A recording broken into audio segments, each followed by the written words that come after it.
Granby welcomes new police station.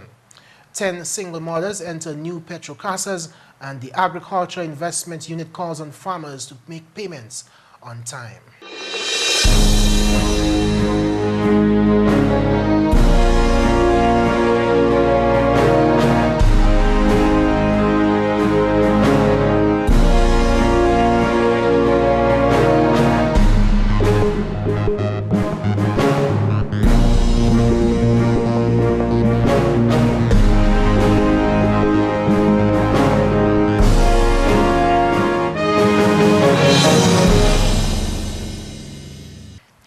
Hello and thanks for joining us in another edition of National Focus. I'm Mervin. And I'm Jarna. Hector. Stay with us for details of the headline stories and others after the break. Listen closely and you will hear what climate change might sound like. Hurricanes getting stronger and more frequent. Glaciers melting, causing a rise in sea levels. Dry bush burning after a prolonged drought left the bushes vulnerable to fires. What? No water again? But listen closely again and you will hear the solutions.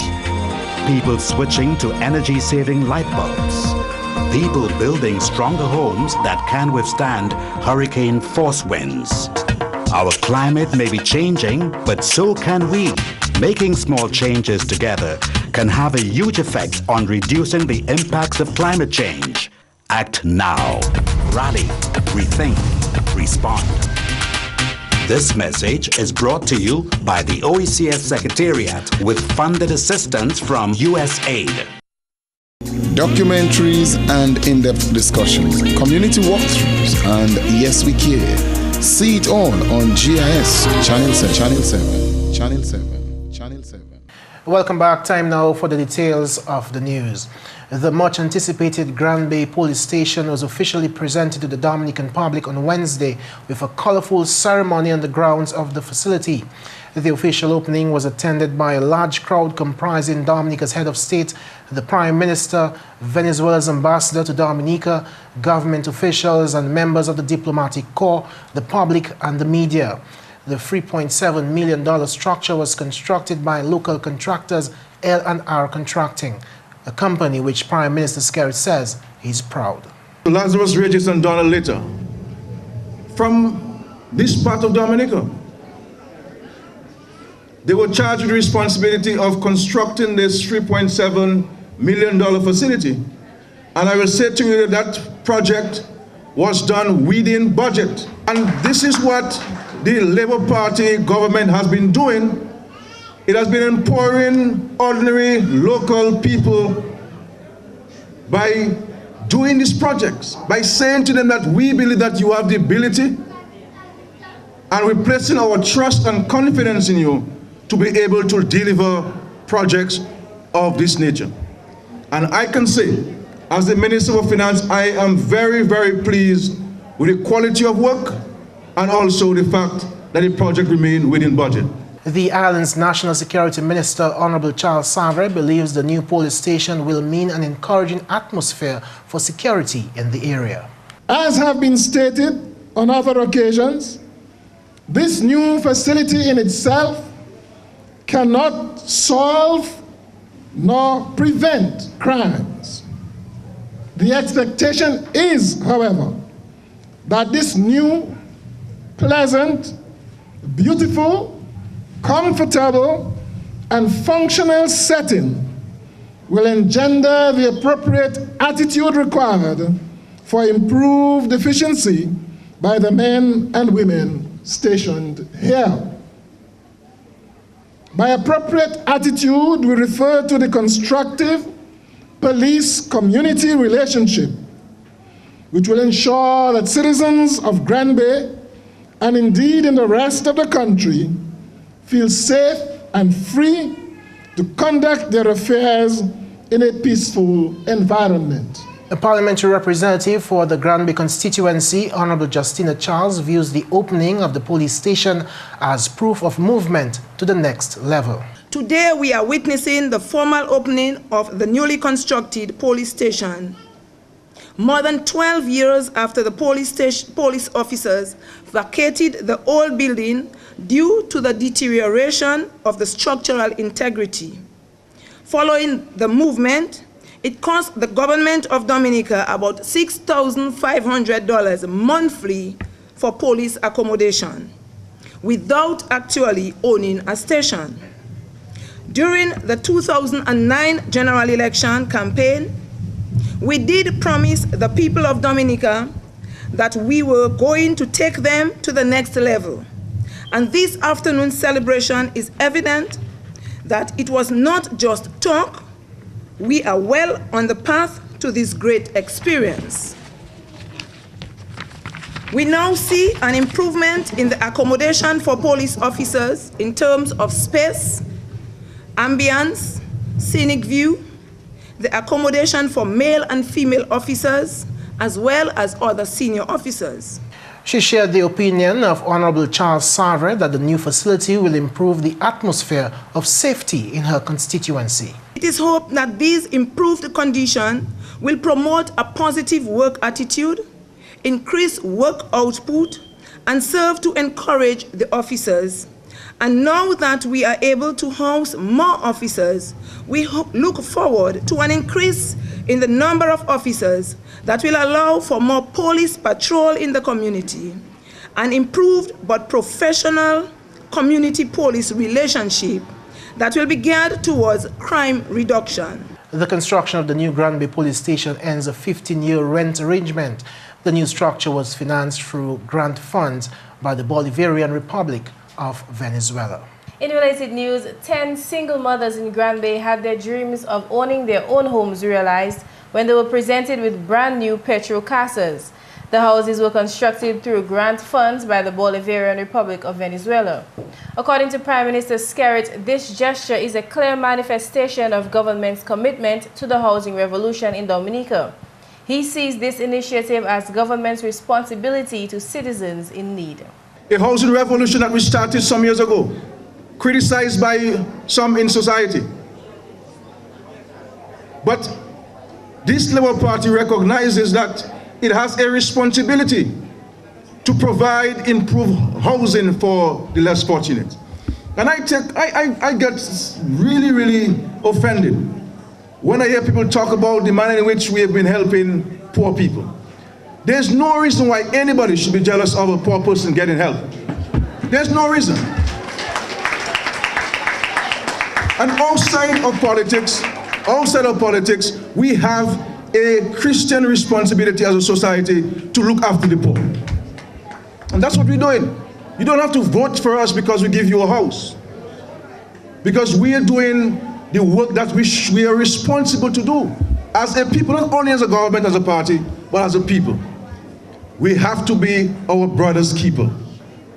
And that's what the Labour Party has been doing, reaching out. The government cares about people. This sentiment was expressed by Honorable Ivor Stevenson, Parliamentary Secretary in the Ministry of Housing. This is so because of our deliberate policy to promote and provide improved access to safe, healthy, and affordable housing for all Dominicans as a major contributor to enhance social and economic development.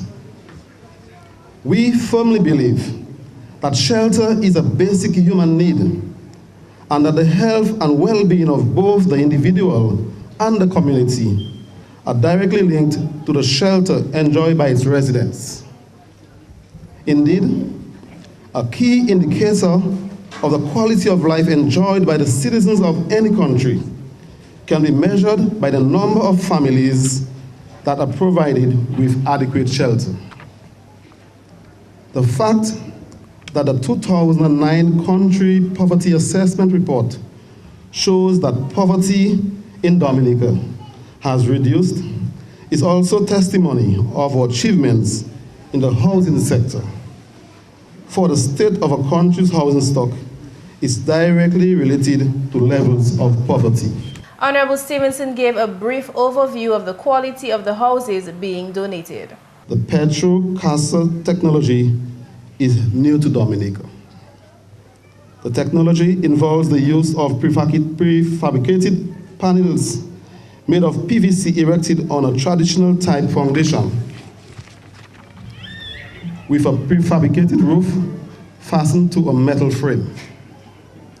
The doors, windows, and sanitary fixtures are all made from PVC material. The prefabricated panels used as an external and internal walls are filled with sand cement concrete mix, which provides structural stability to the units. I have been told that the features of the walls are the extraordinary strength, beautiful appearance, durability, resistance to the elements, and acoustics. The internal temperature of the petrocasa is also lower than the average temperature of a housing unit of traditional construction. A petrocasa unit has an area of 745 square feet and consists 3 bedrooms, a living room, kitchen, 2 bathrooms, and a porch. Each unit is valued about EC $90,000. Parliamentary representative for the Grand Bay constituency, Honorable Justina Charles, says the housing revolution is the next level in housing in Dominica. In addition to the recent 10 constituents benefiting from the program, several families across Dominica continue to receive assistance. The 10 families can also boast of moving to that next level. These are single parents to whom, just a short time ago, owning a house seemed to be a mere dream. However, as a result of this government's social programs aimed at improving the life of the citizens of this country, this dream has now become a reality. The 10 families can also boast of moving to that next level. These are single parents to whom, just a short time ago, owning a house seemed to be a mere dream. However, as a result of this government's social programs aimed at improving the life of the citizens of this country, this dream has now become a reality.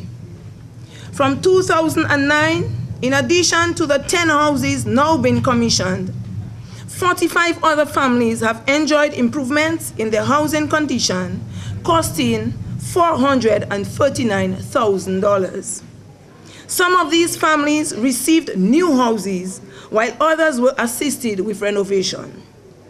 We must therefore recognize the effort of the Honorable Prime Minister in securing funds from our friendly governments who continue to give to our national development agenda.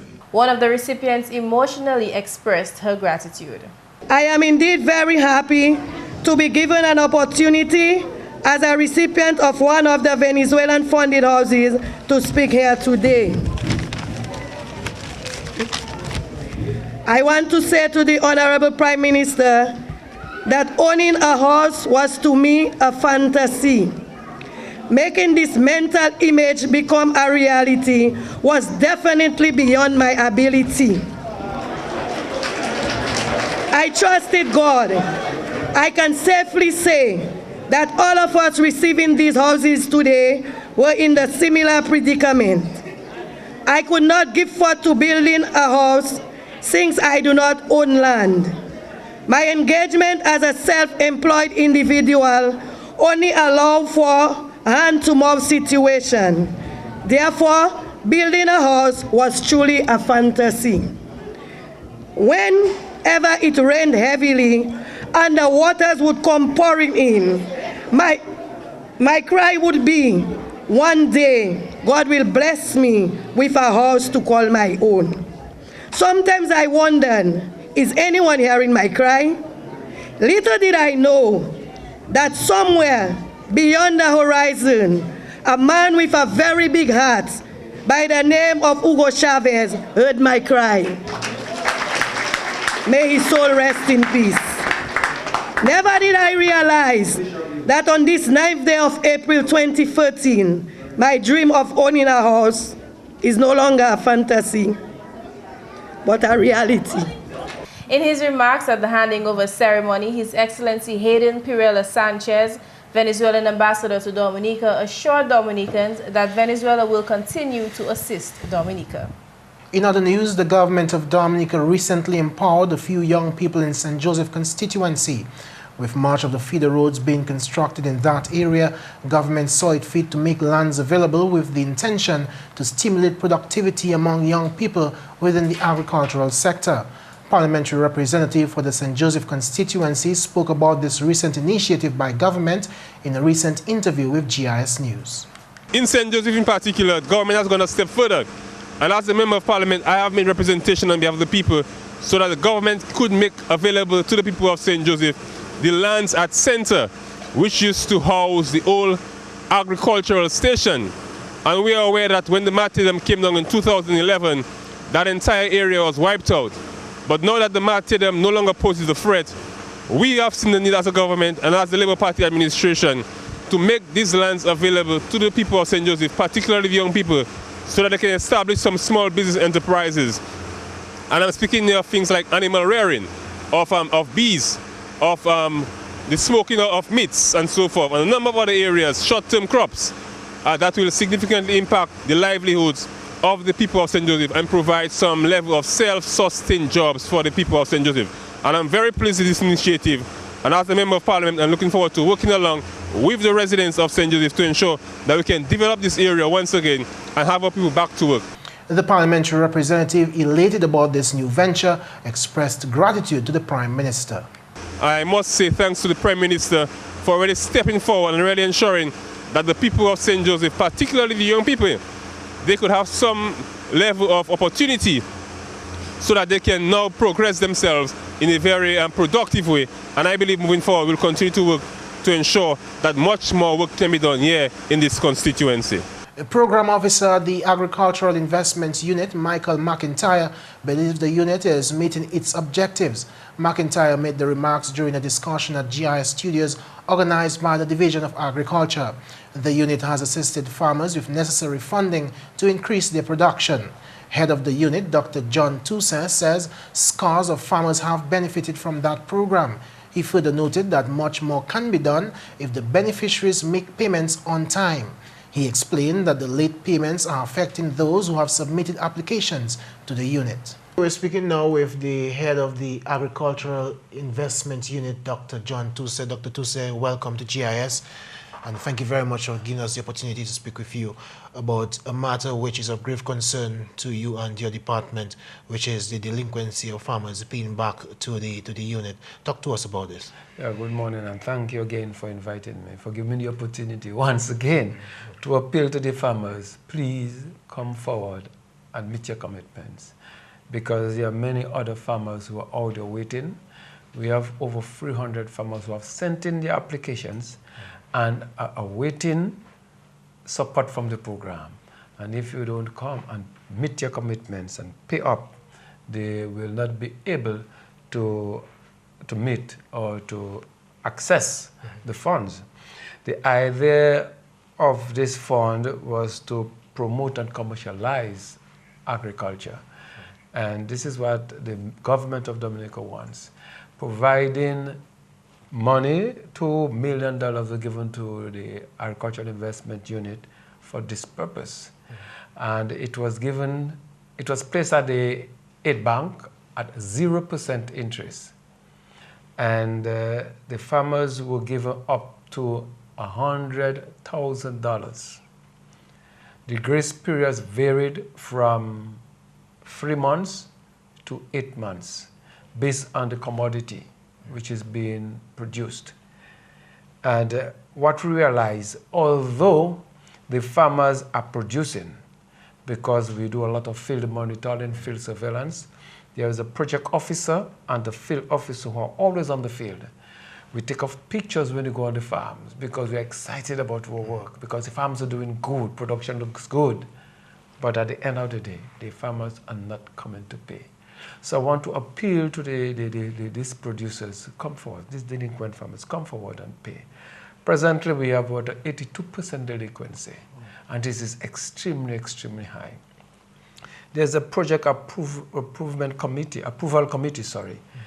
and they refuse to revise any other project until we put a proper way of collecting these funds.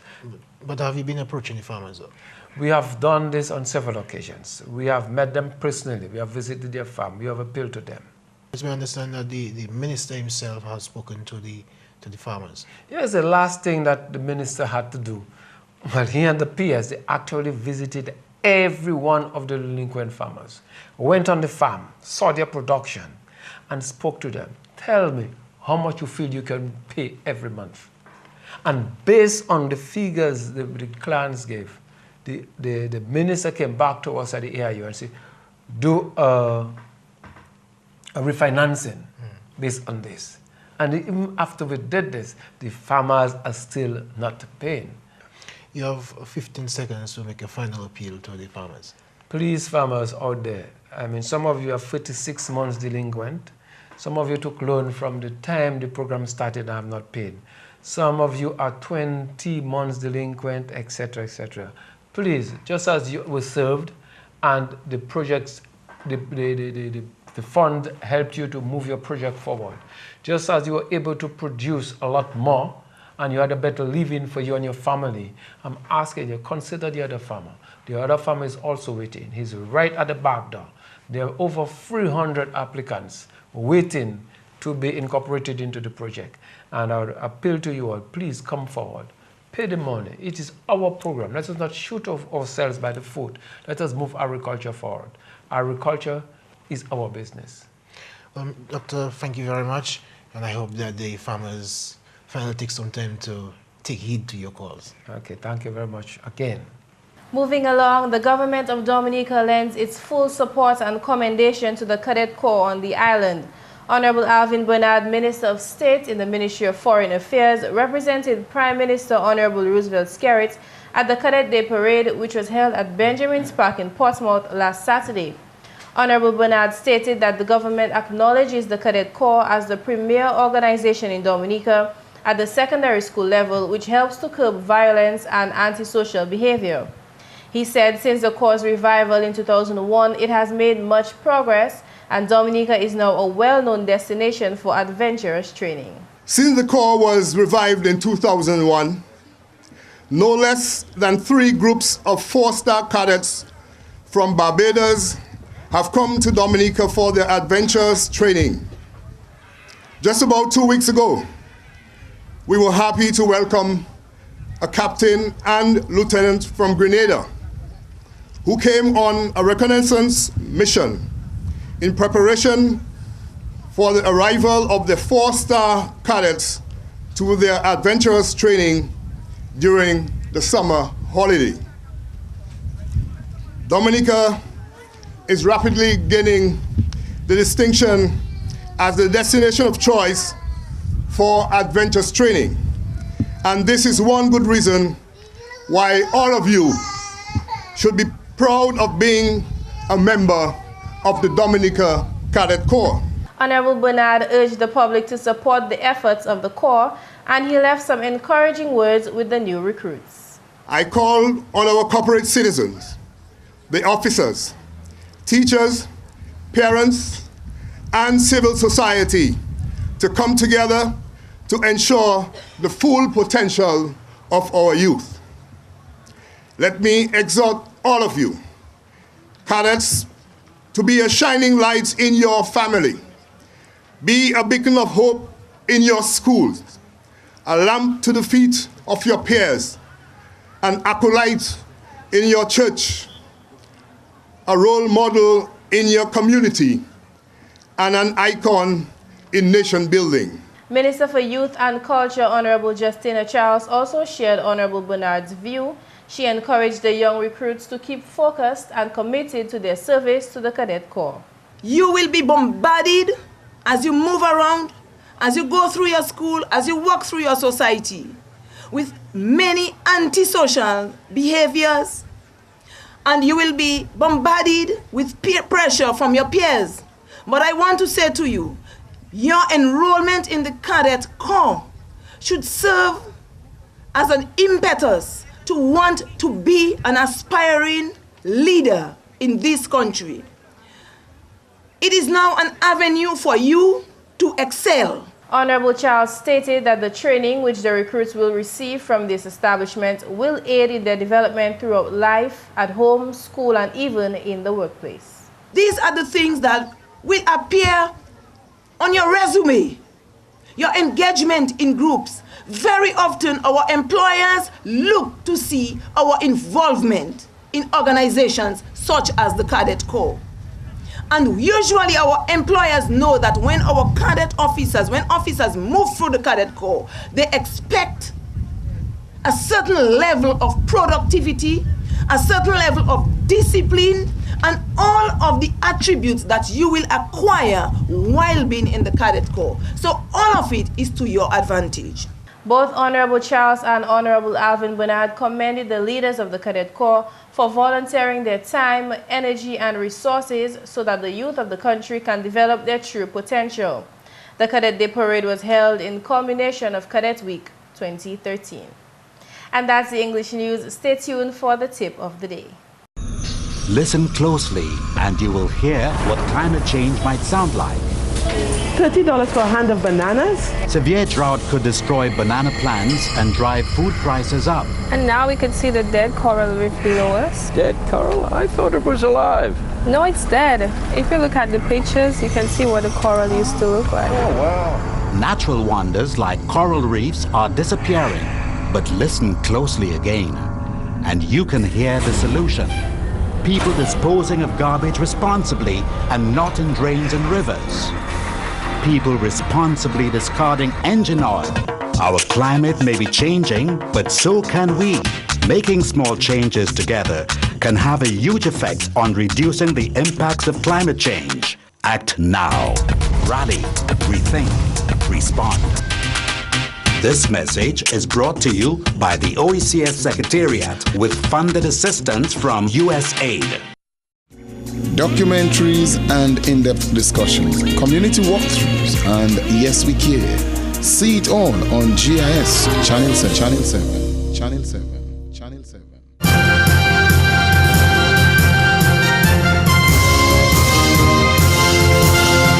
A recent study found that by watching your weight, not smoking, walking every day, and eating your fruits, veggies, and grains, you can reduce your risk of heart disease by 78%. In fact, following just one of those rules will have a positive impact on your health. But why aim so low? Go for the gold and make all four part of your daily routine and be as healthy as you can be. And that's all for this edition of National Focus. We always welcome your suggestions and comments. Drop us an email at gis@dominica.gov.dm or visit our website at news.gov.dm. Friend us on our Facebook page and be sure to like our GIS Dominica fan page. You can also catch up on past National Focus newscasts on our GIS Dominica YouTube channel. On behalf of the entire news production team, I'm Jarna Hector. And I'm Mervin Matthew. Thank you so much for watching. Ready for moving.